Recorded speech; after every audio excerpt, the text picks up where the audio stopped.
Hey, how's it going? This is Shamboy Papanza the third, like, duh.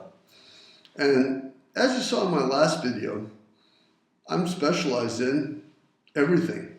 Well, it's good to be honest, almost everything. Here I'm doing a training video titled, How to Win a Fight Against a Smaller and Weaker Opponent. Of course, you'll find many so-called trainers and experts who do videos on YouTube about how to beat a larger and stronger opponent. Unfortunately, you've probably never found any real training video, which means a video on how to do something which is actually constructive, necessary, appropriate. Meaning, ergo, how to beat a smaller and weaker opponent. Indeed, such videos are desperately needed since, although it might seem counterintuitive, smaller and weaker opponents are actually much more dangerous. This statement is backed by 8 solid months of intense scientific and philosophical research that I carried out while collecting unemployment checks for a job I never had. So your taxpayer money does go to some good things sometimes. In any case, during these 8 months, I watched 2,944 fights from various movies, TV shows, soap operas, cartoons. In approximately 87.4% of the cases, the smaller and weaker opponent won. This research was further complemented and corroborated by over 170 people that I interviewed in bars concerning various fights they had.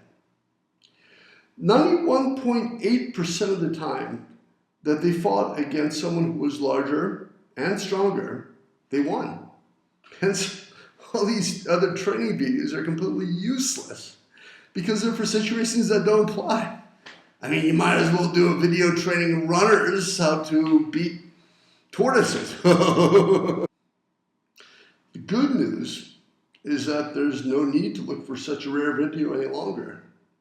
Because, like, you've got to hear, like the title, duh. Now, in order for me to understand how to defeat a smaller and weaker opponent, the first thing I did was try to figure out why the larger and stronger people lost most of the time. During my 8 months of intensive research, I noticed 2 major mistakes that the larger and stronger people made in almost every fight, whether it was on the screen or via an oral count. The first mistake is the failure to assess the opponent before taking action. In practically all these fights, there is no effort taken whatsoever to assess the opponent's fighting ability beforehand. Notably, simply asking if she or he has done, for example, martial arts, boxing, wrestling, chess, Grand Theft Auto, etc., and if so, to what extent. The second mistake is showing hostility before throwing the first punch. Like with the first mistake, this happened in practically every video and oral count. In other words, before the fight started, the larger person raised his voice, showed the upper part of his torso, informed the smaller person of unpleasant allegations regarding family members, mostly from the maternal line, employed vulgar vocabulary, which is too shocking to repeat for this distinguished video, etc. In other words, the smaller person had sufficient notice that the larger person felt hostility. So, after a bit of reflection, I found that the logical solution is simply not to make those 2 mistakes. In a nutshell, before the fight begins, always 1, assess the potential opponent's fighting ability beforehand. 2, be polite and graceful. Regarding the first, if it turns out that she or he has not done martial arts, or has done very little, then there's a potential for a fair fight. Now, of course, if it turns out that they do martial arts, there's always other options, like using a weapon, preferably a gun, that's what I do, or asking a few friends to help you, etc. But that's another tutorial. And regarding the second, the less notice a person has of any hostility, the easier they are to attack. So, it's preferable to pick someone either 1, who you don't know, 2, with whom you get along very well, or 3, with whom you're in a professional situation. Now, when I'm talking about a professional situation, this can be, for example, applying for a loan with your bank manager, having a second interview for a job, as if a job beats collecting unemployment. Duh. Or just have your boss agree to give you a raise. For people who like work, trust me, these people will not at all be on their guard. I've already done this in the first two situations, like the loan and the second interview for obvious reasons, not the job.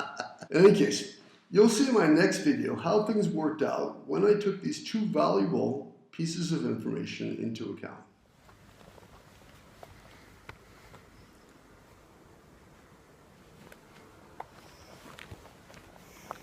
Excuse me.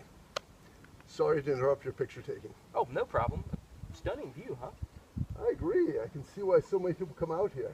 Yeah, I bring my family here just about every year. So what can I help you with? Yes, I was wondering, have you ever done martial arts before? Well, when I was a kid, I did about a year of karate. But you haven't done anything since? No. You sure about that? Yeah. Okay, sorry for the disturbance. No problem.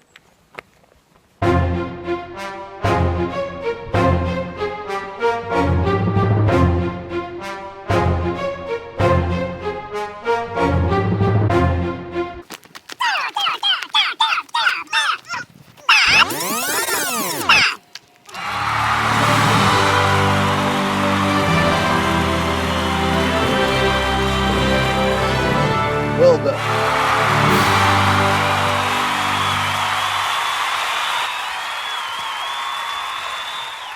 So, how did things work out? Looks like they worked out pretty well. And I'm proud of myself. I assessed the situation, was polite and showed grace, attacked when he was focused on taking pictures of the scenery. Most importantly, with courage and skill, was able to beat the odds and win. So, if you like this, give it a thumbs up and subscribe. In any case, I'll check you out later.